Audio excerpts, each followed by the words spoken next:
Di sebuah desa kecil yang dikelilingi oleh hutan, hidup seorang petani bernama Pak Raji yang berjuang melindungi ladangnya dari serangan hewan liar. Namun, semua usahanya tampak sia-sia, hingga suatu hari ia bertemu dengan seekor kancil kecil yang cerdik. Bagaimana kancil ini membantu Pak Raji? Apakah ladangnya bisa terselamatkan? Dan hikmah apa yang bisa kita ambil dari cerita ini? Mari kita simak kisahnya. Halo teman-teman, sebelum kita mulai kisah menarik ini, jangan lupa untuk subscribe channel ini. Dengan menekan tombol subscribe, Anda tidak hanya mendukung kami untuk terus bercerita, tetapi juga semoga Allah Subhanahu wa Ta'ala memberikan pahala, melancarkan rezeki, dan memberikan kebahagiaan untuk Anda sekeluarga. Amin. Sekarang, mari kita masuk ke dalam cerita. Legenda kancil pintar yang membantu petani melindungi ladangnya. Bagian 1. Ladang yang terancam. Di sebuah desa kecil yang dikelilingi oleh hutan lebat, hiduplah seorang petani bernama Pak Raji. Ia hidup sederhana dengan hasil dari ladangnya yang subur. Ladang itu adalah sumber penghidupan bagi keluarganya.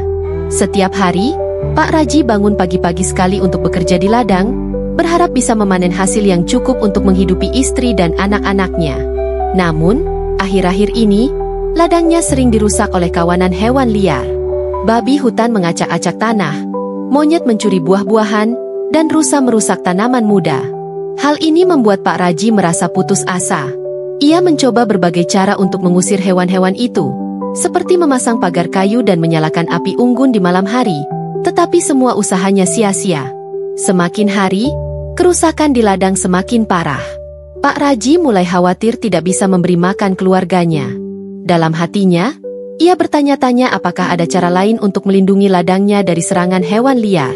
Ia pun mulai memohon doa kepada Tuhan, berharap diberi petunjuk. Suatu sore, ketika ia sedang duduk di bawah pohon besar di tepi hutan untuk beristirahat, pandangannya tertuju pada seekor kancil kecil. Kancil itu tampak lincah dan cerdik, berjalan dengan langkah ringan di tepi ladangnya. Pak Raji memperhatikan gerak-gerik kancil itu dengan rasa ingin tahu, sambil berpikir, mungkin kancil ini bisa membantuku melindungi ladangku. Dengan harapan baru di hatinya, Pak Raji memutuskan untuk mendekati kancil tersebut. Meski ia tidak tahu apa yang akan terjadi, ia merasa bahwa kancil itu mungkin adalah jawaban dari doanya. Bagian 2. Pertemuan dengan kancil. Pak Raji perlahan mendekati kancil dengan hati-hati, berusaha agar tidak menakutinya. Anehnya, kancil itu tidak lari, melainkan tetap diam dan memandang Pak Raji dengan mata yang cerah. Mata kancil itu seolah menyiratkan kecerdikan dan rasa penasaran. "Wahai kancil, kau pasti pintar. Maukah kau membantuku melindungi ladangku dari hewan-hewan liar?" Tanya Pak Raji dengan nada penuh harap. Meski ia berbicara kepada seekor hewan, ia merasa kancil itu bisa memahami apa yang ia katakan. Kancil itu menundukkan kepala seolah mengangguk. Melihat respons itu, hati Pak Raji dipenuhi rasa syukur. Ia pun mengajak kancil ke ladangnya, menunjukkan bagian-bagian mana saja yang sering dirusak oleh hewan liar. Dengan menggunakan ranting pohon, Pak Raji menggambar ladangnya di tanah, menjelaskan kepada kancil bagaimana kerusakan terjadi. Kancil tampak memperhatikan dengan saksama. Ia mengelilingi ladang Pak Raji, mengendus tanah, dan melihat jejak-jejak yang ditinggalkan oleh hewan-hewan liar. Seolah-olah kancil itu sedang memikirkan rencana untuk membantu Pak Raji. Melihat kancil yang begitu cerdik, Pak Raji merasa semakin yakin bahwa hewan kecil ini bisa menjadi penyelamat ladangnya. Ia memutuskan untuk mengikuti apapun yang akan dilakukan oleh kancil. Bagian 3. Rencana cerdik kancil. Keesokan harinya, kancil mulai bergerak untuk menjalankan rencananya. Ia memeriksa seluruh area ladang dan hutan di sekitarnya, mencari tahu jalur yang biasa dilalui oleh hewan-hewan liar. Dengan kecerdikannya, kancil mengidentifikasi kelemahan setiap jenis hewan yang sering menyerang ladang Pak Raji. Kancil memberikan isyarat kepada Pak Raji untuk mulai membangun pagar bambu yang dilapisi duri di sekitar ladang. Kancil juga memberi ide untuk membuat jebakan sederhana bagi monyet yang sering mencuri buah, seperti jebakan buah palsu yang dibuat dari kulit kelapa. Untuk rusa, kancil menyarankan menanam semak berduri di sekitar tanaman muda. Pak Raji bekerja keras mengikuti arahan kancil. Ia mengumpulkan bambu, duri, dan bahan-bahan lain yang diperlukan. Meski terasa melelahkan, Pak Raji merasa bahwa usahanya tidak akan sia-sia. Ia juga merasa kagum dengan kecerdikan Kancil yang bisa memberikan solusi sederhana namun efektif. Saat malam tiba, semua perlindungan telah dipasang. Pak Raji dan Kancil bersiap mengamati apakah rencana ini akan berhasil. Bagian 4. Eksekusi rencana. Malam itu, suasana di ladang Pak Raji terasa lebih hening daripada biasanya. Pak Raji, dengan Kancil di sampingnya, mengamati ladangnya yang kini telah dipasangi berbagai perlindungan. Hati Pak Raji berdebar, khawatir apakah rencana ini benar-benar akan berhasil atau tidak. Tak lama kemudian, terdengar suara langkah-langkah berat dari arah hutan. Seekor babi hutan besar muncul, mencoba memasuki ladang melalui pagar bambu yang dilapisi duri. Namun, begitu hidungnya menyentuh duri tajam, babi hutan itu mengerang kesakitan dan mundur. Ia mencoba mencari celah lain, tetapi pagar itu terlalu rapat. Dari arah lain, sekelompok monyet mendekat, tertarik pada buah-buahan yang menggantung di pohon. Salah satu monyet mencoba mengambil buah yang ternyata jebakan buah palsu. Ketika monyet itu menariknya, jebakan itu menjerat tangannya. Monyet itu menjerit, membuat kawanannya lari ketakutan. Sementara itu, seekor rusa yang biasanya merusak tanaman muda mendekati ladang. Namun, langkahnya terhenti ketika kakinya terkena semak berduri. Rusa itu segera melarikan diri, menjauh dari ladang Pak Raji. Pak Raji menyaksikan semuanya dengan takjub. Rencana Kancil benar-benar berhasil.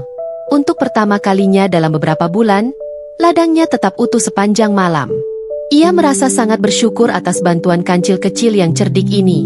Bagian 5. Ladang yang selamat. Keesokan paginya, Pak Raji memeriksa ladangnya dengan hati-hati. Tidak ada tanaman yang rusak, tidak ada buah yang hilang, dan jebakan-jebakan yang dipasang bekerja dengan baik. Ia tidak bisa menyembunyikan rasa bahagianya. "Terima kasih, Kancil. Kau benar-benar penyelamat ladangku," katanya sambil mengusap kepala Kancil. Kancil hanya melompat-lompat kecil di sekitar Pak Raji, seolah-olah ikut merayakan keberhasilan mereka. Pak Raji kemudian memberitahu keluarganya tentang bantuan Kancil. Istri dan anak-anaknya pun merasa lega dan bahagia, karena hasil ladang kini bisa mencukupi kebutuhan mereka. Berita tentang kesuksesan Pak Raji melindungi ladangnya mulai tersebar di desa. Para petani lain datang untuk bertanya tentang rahasia keberhasilannya. Dengan rendah hati, Pak Raji menceritakan tentang Kancil cerdik yang telah membantunya. Beberapa petani mencoba meniru metode yang digunakan Pak Raji dengan bantuan Kancil. Kancil menjadi sahabat setia Pak Raji. Ia sering datang ke ladang untuk memastikan semuanya berjalan lancar. Pak Raji pun berjanji untuk menjaga hubungan baik dengan alam dan hewan-hewan di sekitarnya. Bagian 6. Kedamaian desa. Dengan ladang-ladang yang kini terlindungi, para petani di desa mulai hidup lebih makmur. Desa yang sebelumnya sering kekurangan hasil panen kini menjadi lebih sejahtera. Semua ini berkat kerjasama antara manusia dan alam, yang diwakili oleh kecerdikan Kancil kecil. Pak Raji diangkat menjadi kepala desa, karena kebijaksanaannya dalam menjaga keseimbangan alam. Ia selalu mengingatkan warga desa untuk tidak merusak hutan atau memburu hewan liar secara sembarangan.